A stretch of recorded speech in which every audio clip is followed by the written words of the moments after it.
Hello everyone. In this lecture, we are going to familiarize ourselves with 10 dramatic forms and their subdivisions that Bharata mentions in his Natya Shastra. Bharata calls them Rūpakas because these are the art forms that are to be enjoyed by seeing.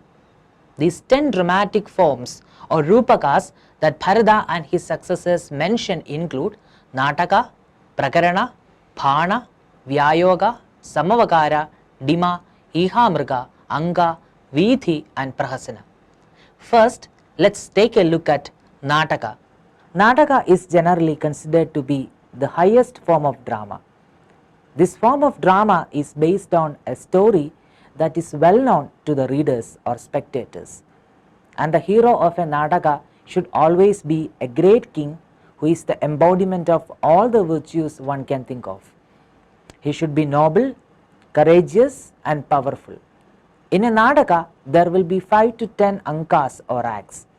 Although there are different rasas in a nāṭka, all these rasas should be subordinate to one overarching rasa or aesthetic emotion. Sringara rasa or the aesthetic emotion of the erotic and Veera rasa or the aesthetic emotion of the heroic are usually the two rasas that dominate a nāṭka.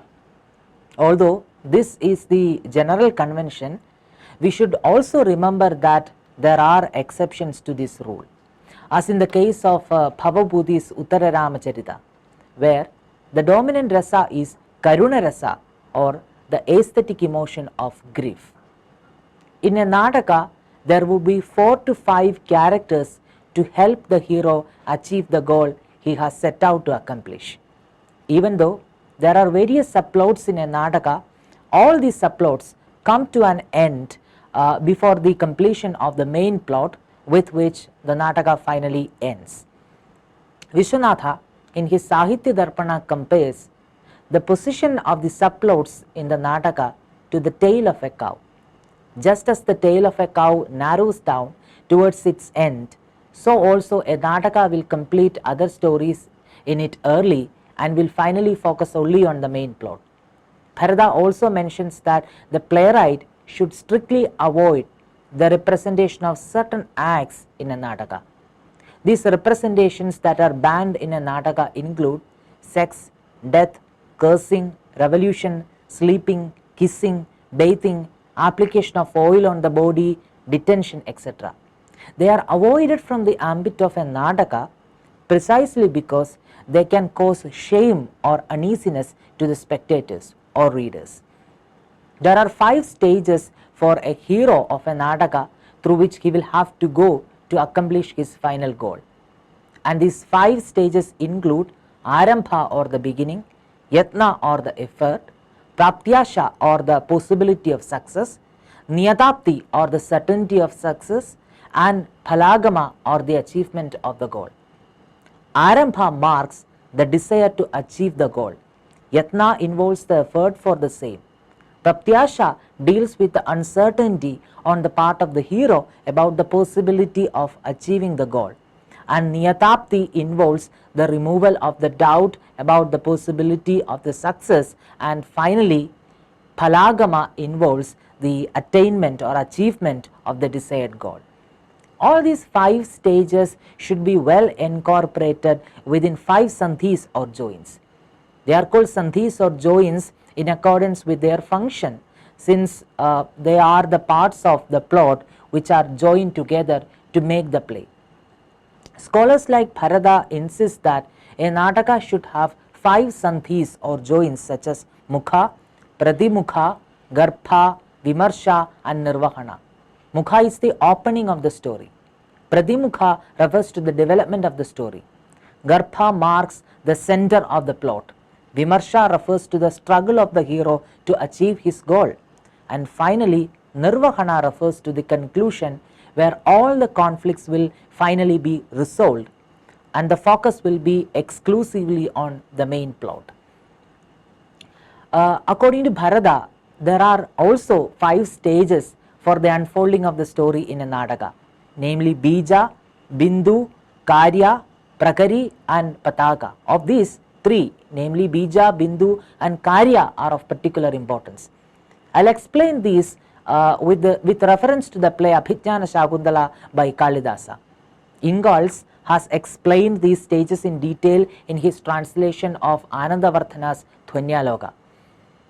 Okay, in the play Shakuntala, the bija or the seed first appears in Act 1 verse 11, where the ascetic who greets Dushyanta blesses him with the words, "May you obtain a son who shall be a universal monarch."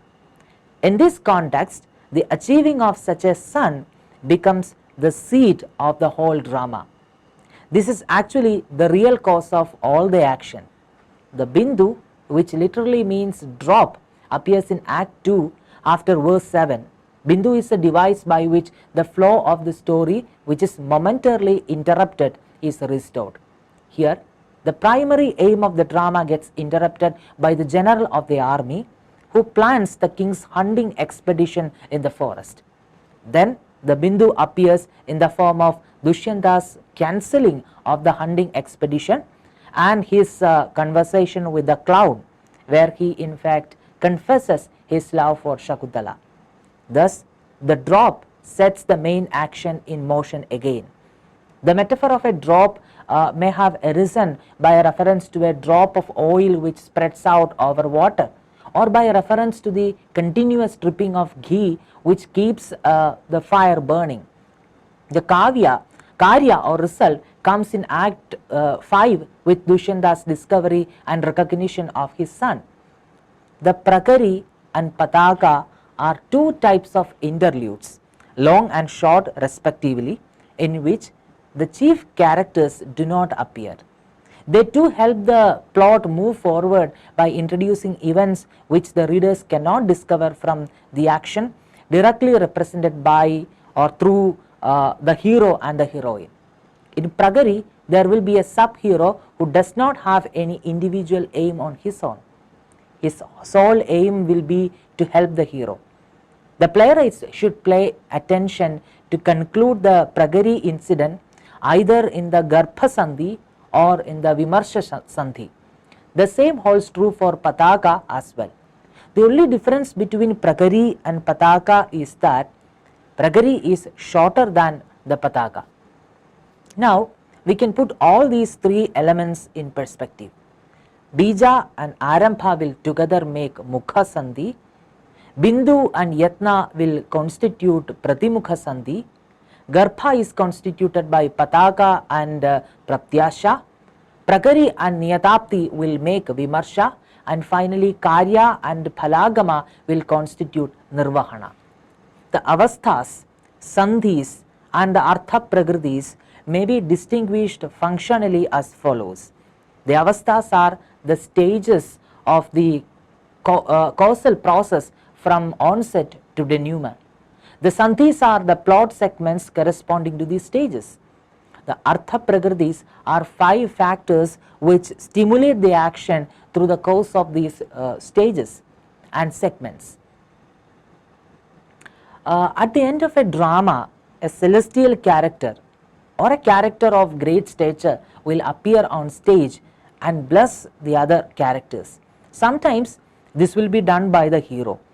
This concluding remark of wisdom is called Bharata Vakya, or the final remark of the drama. Here, the word Bharata in this context refers to the main character. The topic of a prakaraṇa will be commonplace, and the story of a prakaraṇa will be purely the product of the poetic imagination. The dominant rasa of a prakaraṇa would always be Sringara. The hero of a prakaraṇa will always be either a minister, a Brahmin or a merchant. The hero of this form of drama will be interested primarily in 3 purusharthas or goals of life, namely dharma, artha and kama. The heroine of a prakaraṇa would be either a libertine or a noble woman. Sometimes both these types will occupy the position of a heroine. If a prakaraṇa has a libertine as the heroine, there will be characters such as a rogue or a gambler. Shudraga's Mrcha Kadiga is an example of a prakaraṇa.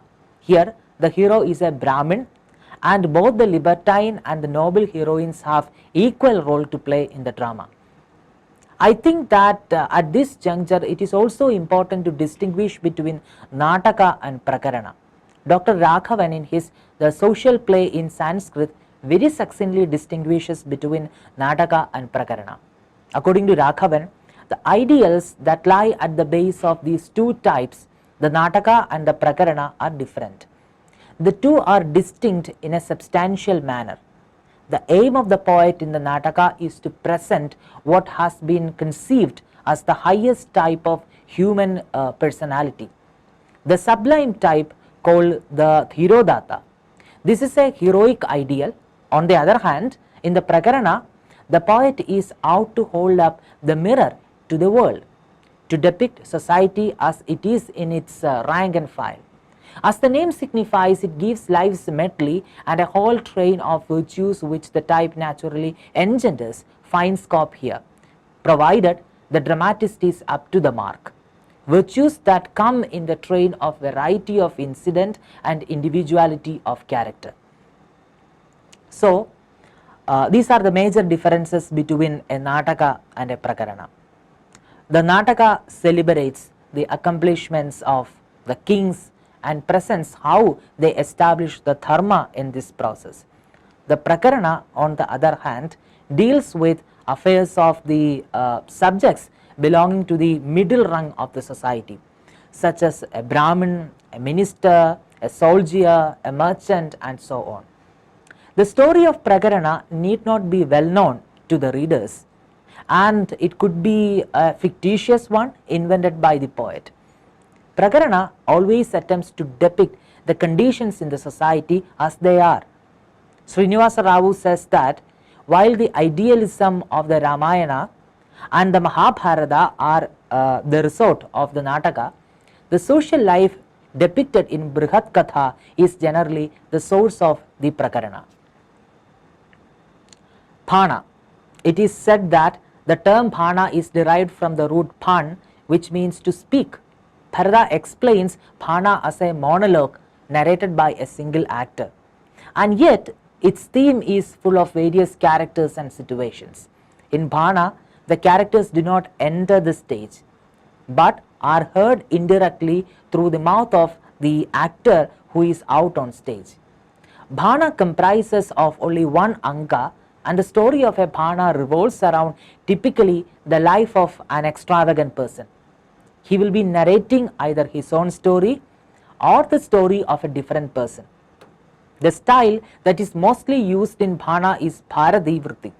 In bhāṇa, there are only two sandhis, namely mukha or the beginning and nirvahana or the conclusion. Not many of the ancient bhāṇa scripts have survived. In the early years of the 20th century, M. Ramakrishna Kavi and S.K. Ramananda Shastri discovered the MSS of 4 bhāṇa plays. They edited and published them.